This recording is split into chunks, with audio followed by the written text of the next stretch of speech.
പറയളിയ പറ. അളിയനെ അടിച്ചോ? അളി എന്തോ പറഞ്ഞോണ്ടിരുന്നല്ലേ, പറ ഉറക്കെ പറ, കേൾക്കാൻ നല്ല രസമുണ്ട്.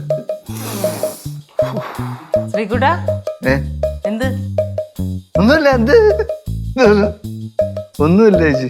വല്ലാത്ത പോലെ. ഇല്ല, എന്റെ അളിയനെ അളി ഇതുവരെയും എന്റെ ചേച്ചി എടുത്ത് കള്ളം, ചേച്ചി എടുത്ത് മാത്രമല്ല നമ്മളെടുത്ത് ആടുത്തും കള്ളമേ അളിയെ പറഞ്ഞിട്ടില്ല.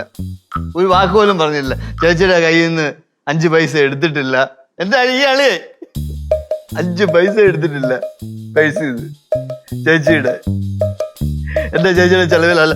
പിന്നെ മാമേ അളി എന്റെ അമ്മ ചേച്ചിയുണ്ട്, അതായത് എന്റെ അച്ഛൻ, എന്റെ അച്ഛനെ ഉണ്ടല്ല അബ്ബായി അച്ഛാന്ന് വിളിക്കൂല, വിളിച്ചായി. ഇതുപോലെ ഒരു അളിയെ എനിക്ക് കിട്ടിയത്, ഇതുപോലെ ഒരു അളിയെ എനിക്ക് കിട്ടിയതാണ് എന്റെ ഏറ്റവും വലിയ ഭാഗ്യം. അല്ലേ മക്കളെ? അല്ലേ? ഇനിയുണ്ട് പറയാൻ വേണ്ടിട്ട്. എന്റെ ചേച്ചിയുടെ ഒന്നും ATM കാർഡ് അടിച്ചു മാറ്റിയിട്ടില്ല. അല്ലേ അളിയ? എവിടെ ഒന്ന് അടിച്ചു മാറ്റാൻ ശ്രീധരൻ ചോദിച്ചിട്ടില്ല. ഞങ്ങളുടെ തറവാട് വീടിന്റെ ഷെയർ അതൊന്നും അളിയനൊന്നും വേണ്ട. അളിയൻ എന്തിനാണ് ഇതൊക്കെ? അല്ലേ അളിയ? പിന്നെ ഇതൊന്നും അല്ല ബോസണ്ണ, ഞാൻ പ്രായപൂർത്തിയായ ആണല്ലേ. ഞാൻ എൻ്റെ കഷ്ടപ്പെട്ട് ഗൾഫിലൊക്കെ പോയി അവിടെ നിന്ന് ഒരു പെണ്ണൊക്കെ കെട്ടി ഇവിടെ വന്ന് എൻ്റെ അളിയൻ്റെ കൂടെ ഇരിക്കാമെന്ന് വിചാരിച്ചു. അപ്പം ഞാൻ അങ്ങനെ വിചാരിച്ചിട്ടാണ് നിങ്ങളുടെ റൂമിലോട്ട് ഞാൻ കയറി വന്നത്. അപ്പോൾ ഇങ്ങനെ എൻ്റെ അടുത്ത് പറയാണ്, നീ കുറച്ച് മാറിയിരിക്കുക എൻ്റെ അടുത്ത്. ഞാൻ അവിടെ ഇരുന്ന് എന്ത് കുഴപ്പം? അല്ല, ഞാൻ അവിടെ ഇരുന്ന എന്താണ് കുഴപ്പം? എന്താണ്? ഒരു കുഴപ്പമില്ല.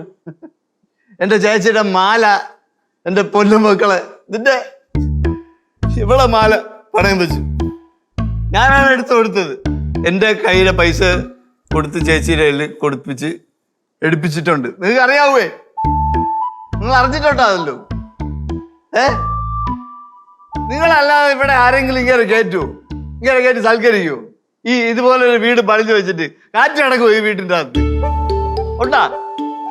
അങ്ങനെ വിളിച്ച് സൽക്കരിക്കാൻ വേണ്ടിയിട്ടിരിക്കണം. ഇതിനെപ്പറ്റി എല്ലാം പറഞ്ഞു കൊടുത്തു, വീട്ടുകാരുടെ എല്ലാം പറഞ്ഞു കൊടുത്തോ? വീട്ടിൽ നടക്കുന്ന കാര്യങ്ങളെല്ലാം കൂടെ അടിച്ചാ വെളിവില്ല, വെറുതെ വിളിച്ച് പറയും. അടിച്ചാ വെളിവില്ലാത്തത് നിങ്ങൾക്കാണ്. തനിക്കല്ലോ വെളിവില്ലാത്തത്. തന്നെ കൂടെ അവിടെ ഇരുന്ന് തനിക്കൊന്ന് ഉരുൾ പോകൂ.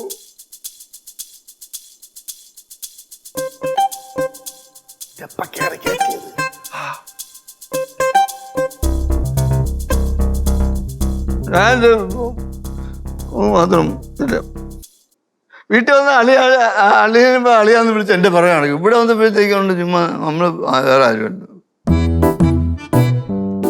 സൂപ്പർവൈസർ വന്നു.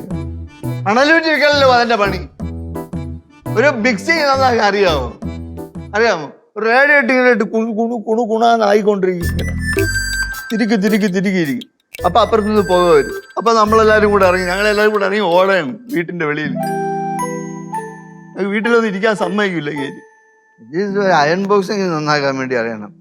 അമ്മ എഴുന്നിട്ട് ഞാൻ സത്യം പറഞ്ഞ എവിടെ നിന്ന് പോകാത്ത എന്താണെന്ന് അറിയോ? എൻ്റെ ചേച്ചിയുടെ അടുത്ത് നിന്ന് പോകാതെ നിൽക്കണത്. എൻ്റെ ചേച്ചിയെ ശല്യപ്പെടുത്തി ഇയാള് ഉപദ്രവിക്കുന്ന ആളാണ്. ഞാൻ പുറകെ ഉള്ളതുകൊണ്ടാണ് ഞാൻ എത്ര കഷ്ടപ്പെട്ടിട്ടെന്ന് അറിയാം. എൻ്റെ ചേച്ചി നോക്കണം. കഴിഞ്ഞ ദിവസം കയറി മുറിക്കാത്തിട്ട് റൂം അടച്ചിട്ട് ചേച്ചിയെ കുരവള്ളി കയറി പിടിച്ചിട്ട് പുട്ട തെറി ഓർമ്മട്ടോ പോയിരിക്കും. എന്നിട്ട് നല്ല ആളാവണ്ട്. ഇനി പറയട്ടെ എനിക്ക്, ഞാൻ ഇനി പറയും ആ കാര്യം. ഞാൻ പറയട്ടാ, മറ്റേ ഞാൻ പറയട്ടാ. ഇങ്ങനെ ഉണ്ടല്ലോ, അത് മോശണ്ട. നിങ്ങൾ നോയിക്കോണം. ഞാൻ ചേച്ചിയെടുത്ത് പറഞ്ഞിട്ടില്ലല്ലോ. ഞാൻ ഇവിടെ പറയും. മക്കളെ നിങ്ങൾ ഒന്നും വിചാരിക്കില്ല. എന്റെ മാമൻ ഇതുവരെ എന്നിട്ട് നിങ്ങൾ കണ്ടിട്ടില്ലല്ലോ. നിങ്ങൾ കേട്ടോളൂ.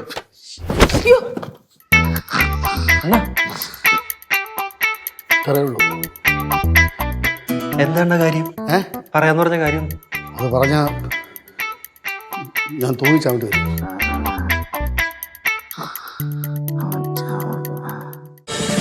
ഫ്ലവേഴ്സ് ഒരുക്കുന്ന കാഴ്ച വസന്തം യൂട്യൂബിൽ പ്രേക്ഷകർക്ക് ലൈവായി കാണാം. ഫ്ലവേഴ്സ് കോമഡിയിൽ ജോയിൻ ചെയ്യൂ, ആസ്വദിക്കൂ.